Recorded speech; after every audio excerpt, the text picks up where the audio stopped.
নমস্কার, সবাই কেমন আছেন? আশা করছি সবাই খুব ভালো আছেন আর আমিও ভালো আছি। ড্রিম লাইফ বিউটির আরও একটি নতুন ব্লগে আপনাদের সবাইকে জানাই স্বাগত। এখন বাজে সকাল 8টা আর এখন থেকেই আজকের ব্লগটা আপনাদেরকে সঙ্গে নিয়ে শুরু করছি। আশা রাখছি আজকের ব্লগটাও আপনাদের কাছে খুব ভালো লাগবে। এই টাইমটায় ঘরের জানালাগুলো খুলে দিলে এত সুন্দর রোদ আসে বিছানার উপরে, বেশ ভালো লাগে। আর শীতকালে রোদ গায়ে লাগলেই কিন্তু খুব ভালো লাগে, মনে হয় যেন ওই রোদের মধ্যে বেশ খানিকক্ষণ চুপ করে বসে থাকি। তবে বসে থাকার তো আর উপায় নেই, বেশিক্ষণ বসে থাকলে সংসারের কাজের এদিকে আবার দেরি হয়ে যাবে। বাবুর তো স্কুল ছুটি আর তারপর একটু দেরি করেই ঘুম থেকে ওঠা হয়, যেহেতু শীতকাল। কাজ থাকলে আলাদা ব্যাপার, কিন্তু যেদিন কাজ না থাকে সেদিন তো একটু দেরি করে ঘুম থেকে ওঠাই হয়। তারপর যদি ঝটপট করে সংসারের কাজে হাত না লাগাই, ওই শীতের রোদ উঠেছে বলে রোদ পোয়াতে বসে পড়ি, তাহলে কিন্তু সংসারের সমস্ত কাজ করতে অনেকটাই লেট হয়ে যায়। আর এখন জানেন তো খুব তাড়াতাড়ি সন্ধ্যা নেমে আসে আর সন্ধ্যার মধ্যেই কিন্তু কাজগুলো কমপ্লিট করে নিতে হয়। তো যাই হোক, এদিকে বিছানাটা আমি গুছিয়ে নিলাম আর এদিকে দেখুন দু একটা নাইটি ছিল, তো সেগুলো ভাঁজ করে রাখছি। সকালে চা খাওয়া হয়ে গেছে, কিন্তু সকালে জলখাবার এখনও করা হয়নি। আর এদিকে ছেলে দেখুন একটুখানি পড়তে বসেছে আর আমি এদিকে বিছানাটা গুছিয়ে তারপর কিছু জামা কাপড় ছিল সেগুলোই ভাঁজ করে নিচ্ছি। এই জামা কাপড়গুলো গতকালকেই কিনে আনা হয়েছে, তো পরে পরে দেখা হয়েছে যে গায়ে ফিটিংসটা হয়েছে কিনা। একবার তো যেখান থেকে কিনেছে সেখানে পরেই দেখেছে, তারপর বাড়িতে এসে আরেকবার করে পরেছে আর পরে সব জামা কাপড়গুলো উল্টো করে ব্যাগের মধ্যে ঢুকিয়ে রেখেছে। তো সেগুলোই আমি এখন একটু ভাঁজ করে আলমারিতে তুলে রাখবো, কারণ এখন তো আর পরবে না, এগুলো তো নতুন, কোথাও গেলে তখন পরবে।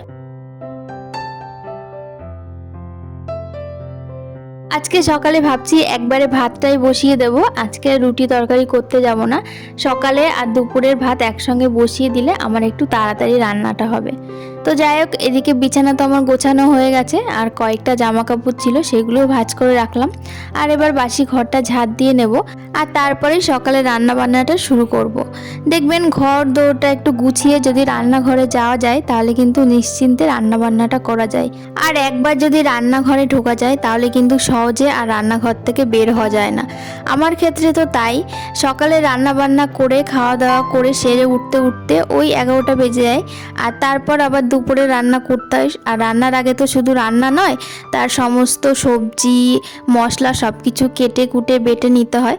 তো সেগুলো করতে করতে আবার দুপুরে রান্নার সময় হয়ে যায়, আর এগুলো করতে করতেই কিন্তু মেয়েদের বেশিরভাগ সময়টা রান্নাঘরেই কেটে যায়। আর আমাদের বাড়িতে 3 বেলায় গরম রান্না করা হয়, সবাই গরম খেতেই পছন্দ করি আমরা, তো সেই জন্য 3 বেলাতে রান্না করতে হয়। আর 3 বেলাতে রান্না করতে গেলে কিন্তু অনেকটা সময় রান্নাঘরেই কাটিয়ে দিতে হয়। আর এই রান্নাঘরে ঢোকার আগে যদি ঘর দৌড়টা একটুখানি পরিষ্কার করে গুছিয়ে রেখে তারপর রান্না করতে যাওয়া যায়, তাহলে রান্নাটা নিশ্চিন্ত মনে করা যায়।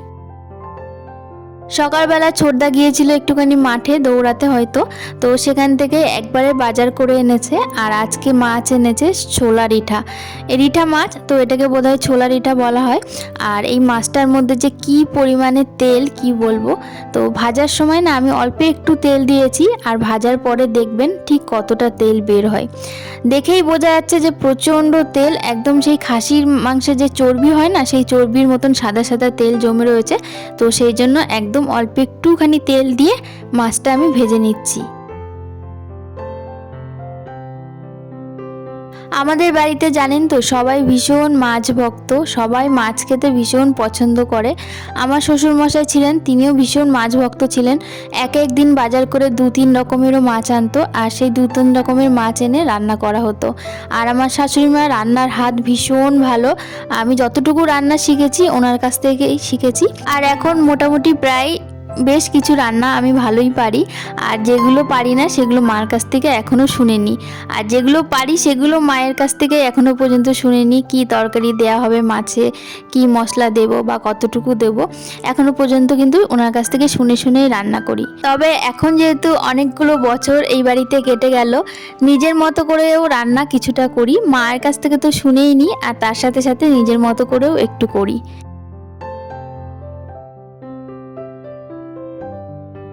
আর এই দেখুন সব মাছগুলো কিন্তু আমি ভালো করে ভেজে নিয়েছি, আর ভাজার পর ঠিক কতটা তেল বেরিয়েছে আপনারা তো দেখতেই পাচ্ছেন।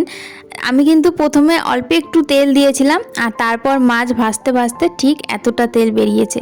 মনে হচ্ছে যেন তেলের মধ্যে সেই জিলিপি ভাজে যেরকম ঠিক সেরকমটা তেল বেরিয়েছে। তো যাই হোক, ওই তেলের মধ্যেই আমি আলুগুলো ভেজে নিচ্ছি। আর এই মাছটা কিন্তু মাংসের মতো করে একদম কাঁচা সব মশলা বেটে রান্না করতে হবে। তো আলুগুলো আমি লাল লাল করে ভেজে নিয়েছি। আর এত তেলে তো রান্নাটা করা যাবে না, তো সেই জন্য হাতা দিয়ে আমি বেশ খানিকটা তেল তুলে রাখছি।